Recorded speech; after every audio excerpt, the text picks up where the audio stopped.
नमस्ते मित्रों, कैसे हैं आप लोग। I hope you all are doing well. आज हम बात करने वाले हैं एक ऐसी रानी के बारे में जिनके बारे में इंफॉर्मेशन इंटरनेट पर कम है और मिस इन्फॉर्मेशन ज़्यादा है। आज हम बात करेंगे रानी कमलापति के बारे में। ये है हबीबगंज रेलवे स्टेशन, जिसका नाम रानी कमलापति रेलवे स्टेशन कर दिया गया है। ये ऐसा दिखता है। 2 साल पहले जब हबीबगंज रेलवे स्टेशन का नाम बदलकर रानी कमलापति रेलवे स्टेशन रखा गया, तो बहुत सारे लोगों को ये तक नहीं पता था कि रानी कमलावती एग्जैक्टली थी कौन, और उनके नाम पर यदि रेलवे स्टेशन का नाम रखा गया है तो उन्होंने ऐसा क्या किया था। कई सारे लोगों ने ये भी डिमांड की कि राजा भोज के नाम पर रखा जाना चाहिए इस रेलवे स्टेशन का नाम। हालांकि मैं खुद भी उस फेवर में थी।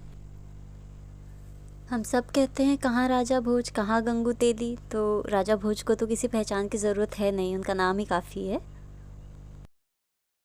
अगर बात की जाए मेरी, तो धर्म से मैं सनातनी हूँ, पंथ से हिंदू हूँ, वर्ण से क्षत्रिय और जाति मेरी परमार है। तो मेरा खुद का भी एक पर्सनल वो था कि हाँ, राजा भोज के नाम पर हो। बट स्टिल मुझे लगता है कि राजा भोज, क्योंकि उनका इतिहास ऑलरेडी सैकड़ों सालों तक लिखा गया है, वो इतने फेमस हैं कि उन्हें सब जानते हैं, उन्हें रिकग्नाइजेशन की इतनी ज़रूरत नहीं है। पर रानी कमलापति जो कि डिज़र्विंग भी थी, ऐसा नहीं है कि उनके बारे में उन्होंने कुछ किया नहीं या वो इतनी थी नहीं, इस योग्य नहीं थी, बट स्टिल उनके बारे में बहुत कम लोग जानते हैं। और आई थिंक कि उनके बारे में जानना ज़रूरी है। वो सच में बहुत महान महिला थी। रानी कमलापति गोंड शासक राजा निजाम शाह की पत्नी थी, और गिन्नौरगढ़ इनकी राजधानी थी। ये लोग गिन्नौरगढ़ में ही रहते थे।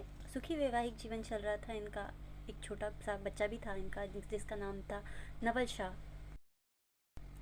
राजा निजाम शाह का एक भतीजा था जो कि सत्ता का लालची था। कई लोग कहते हैं कि मतलब कई जगहों पर ऐसा रूमर है, गलत इन्फॉर्मेशन है कि रानी कमलापति के लिए, मतलब उनको पाने के लिए उनके भतीजे ने राजा को मारा, बट ऐसा नहीं था।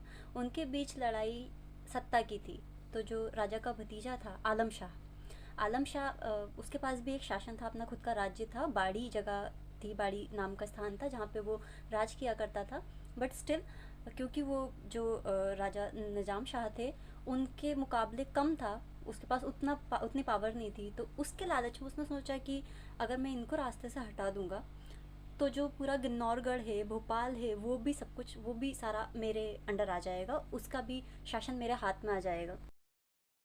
तो आलम शाह ने एक बार अपने जो चाचा थे निज़ाम शाह, उनको खाने पर बुलाया और उनके खाने में जहर मिला दिया। अब इसके परिणाम स्वरूप क्या हुआ कि उनकी मृत्यु हो गई। रानी कमलापति को जब ये बात पता चली कि उनके पति का निधन हो चुका है, तो उन्हें पता था कि उन्हें क्यों मारा गया है। क्योंकि उनका बेटा था। रानी को सबसे पहली चिंता थी उसकी, क्योंकि वो बहुत छोटे थे इस टाइम, मतलब वो इतने पावरफुल नहीं थे, ना वो इतने योग्य थे कि उनको सिंहासन पर बिठाया जाए। ये उन्हें पता था कि इसको मार दिया जाएगा, और इसको मार कर गिन्नौरगढ़ का किला वो हथिया लेंगे, उस पर कब्जा कर लेंगे और वो शासन करने लगेगा। इसलिए रानी, क्योंकि भोपाल में उनका ऑलरेडी एक किला था, 7 मंजिला बहुत बड़ा किला था रानी का, तो वो भोपाल आ गई अपने बेटे और अपनी जान बचाकर। ये है भोपाल का महल, जो पहले ऐसा दिखता था, बहुत बड़ा था ये पहले। अब रानी कमलापति, क्योंकि चाहे वो भोपाल आ गई थी, पर उन्हें अपने पति की मौत का बदला तो लेना ही था। तो उनके पास उस टाइम इतना मेन पावर उनके पास था नहीं। तो एक चीज़ होती थी उस समय में कि सेना को खरीदा जा सकता था। अफ़गानिस्तान का एक बहुत मशहूर, बहुत बड़ा लड़ाका था मोहम्मद खान। मोहम्मद खान को उन्होंने एक तरह से हायर किया था। रानी ने मोहम्मद खान को हायर किया था, लगभग 1 लाख रुपए का उनको कॉन्ट्रैक्ट दिया था, एक तरह से कॉन्ट्रैक्ट दिया था। उन्होंने कहा था कि अगर तुम आलम शाह को मार दोगे तो मैं तुम्हें 1 लाख मुद्राएं दूंगी। हालांकि उस वक्त रानी के पास इतने पैसे थे नहीं, बट स्टिल उन्होंने ऑफ़र, इतने मतलब बहुत बड़ा अमाउंट उन्होंने ऑफ़र किया था। अब जो मोहम्मद खान था वो ऑलरेडी तैयार था, बहुत बड़ा लड़ाका था, उसने अटैक भी किया और आलम शाह को मार भी दिया। गिन्नौरगढ़ फोर्ट वापस से रानी कमलापति को मिल गया। बट रानी कमलापति को इस बीच में क्या हुआ ना, कि उन्हें ऐसा लगा कि आगे चल के प्रॉब्लम्स आ सकती हैं, चीज़ें बिगड़ सकती हैं, तो उन्होंने जो मोहम्मद खान था उससे भाई बना लिया था। हालांकि उसके बाद भी जो मोहम्मद खान था उसने रानी से बोला कि मुझे पैसे चाहिए, क्योंकि मैंने अपना कॉन्ट्रैक्ट पूरा कर दिया, मुझे पैसे चाहिए। अब क्योंकि राजा का उसी वक्त निधन हुआ था, रानी महल में थी नहीं, बाहर थी, तो महल की आर्थिक स्थिति उतनी अच्छी थी नहीं। रानी ने बोला कि मेरे पास पैसे तो अभी नहीं है, मैं पैसे नहीं दे सकती, बट मैं उसको कॉम्पनसेट ज़रूर कर सकती हूँ। तो कॉम्पनसेशन में उन्होंने पैसे की जगह पे क्या किया कि भोपाल का एक बहुत बड़ा हिस्सा, काफ़ी बड़ा हिस्सा, उन्होंने मोहम्मद खान को दे दिया कि तुम ये रख लो पैसे के बदले। अब क्योंकि मोहम्मद खान को इससे पहले तो मतलब उसका ये था कि वो यहाँ पे लड़ेगा, पैसे लेगा, जीतेगा और मतलब वापस चला जाएगा। बट भोपाल का जो जो हिस्सा उसे मिला, उसके बाद उसे समझ आया कि यार जो जो मज़ा सत्ता में है वो कहीं नहीं है। रानी कमलापति वैसे ही बहुत ज़्यादा सुंदर थी, उनकी सुंदरता मतलब वो अपनी सुंदरता के लिए बहुत मशहूर थी, उन्हें सब जानते थे, प्रसिद्धि थी उनकी सुंदरता के आसपास। तो मोहम्मद खान ने रानी को ऑफ़र दिया कि काम करो, मुझसे शादी कर लो और मेरी रानी बन जाओ। इस तो जो भोपाल होगा वो भी मुझे मिल जाएगा, गन्नौरगढ़ भी मेरा हो जाएगा और रानी भी मेरी हो जाएगी। रानी ने साफ साफ मना कर दिया कि शादी तो पॉसिबल ही नहीं है, मैं तुमसे तो नहीं करूँगी। अब जो मोहम्मद खान था उसने कोई और रास्ता छोड़ा नहीं था, उसने बोला या तो शादी करो या तो फिर मेरे साथ युद्ध करो, कोई और ऑप्शन बचा नहीं था। जो नवल शाह था, रानी का बेटा, रानी के जो पुत्र थे, वो थे तो छोटे ही बट इतने बड़े हो गए थे कि चीज़ों को समझने लग जाए।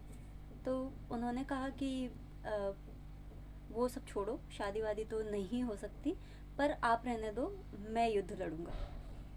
तो जो नवल शाह थे उन्होंने युद्ध लड़ा था मोहम्मद खान से।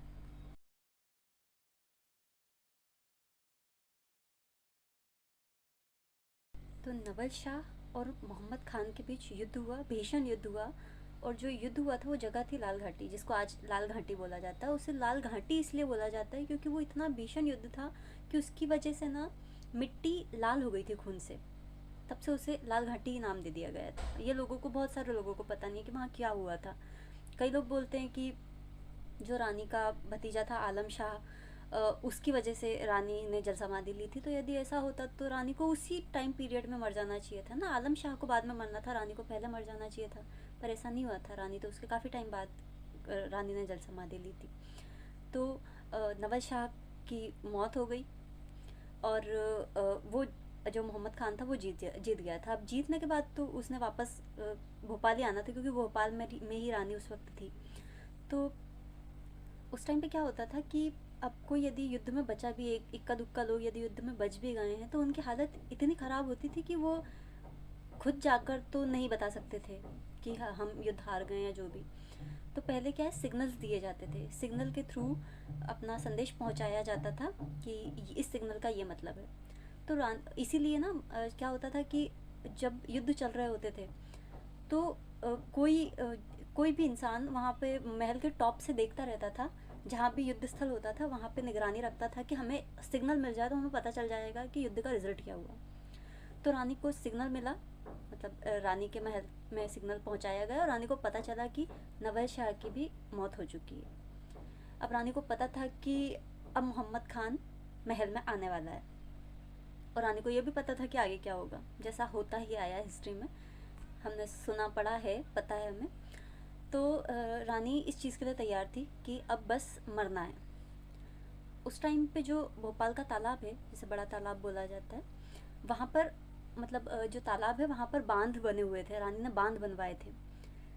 रानी ने बोला कि अब कोई ऑप्शन है नहीं, मरना तो है ही, अब कैसे मरे। और ये भी था कि मतलब यदि वो आएगा यहाँ पे, रानी ना मिली तो उसे धन संपत्ति मिल जाएगी।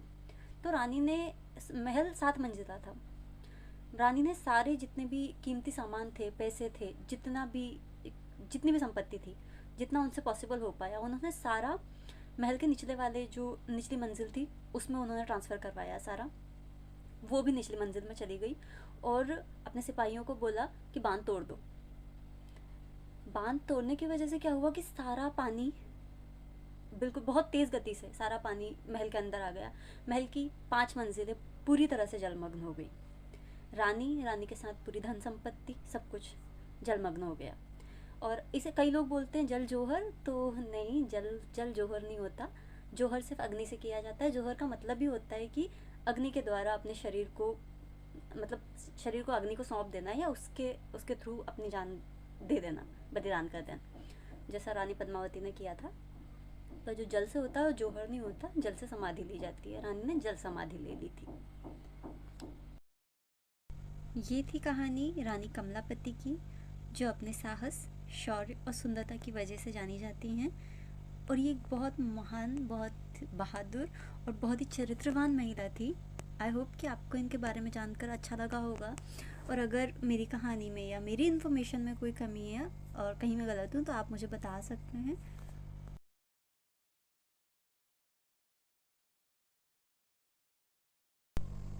ये महल है जिसके अब सिर्फ 2 फ्लोर्स बचे हुए हैं, पहले ये इतना बड़ा था। कुछ लोग हैं जो कहते हैं कि उसका नाम हबीबगंज था, हबीबगंज से बदल कर उसको कमलापति कर दिया गया। नहीं, हबीबगंज जैसी कोई जगह एग्जिस्ट नहीं करती थी हिस्ट्री में।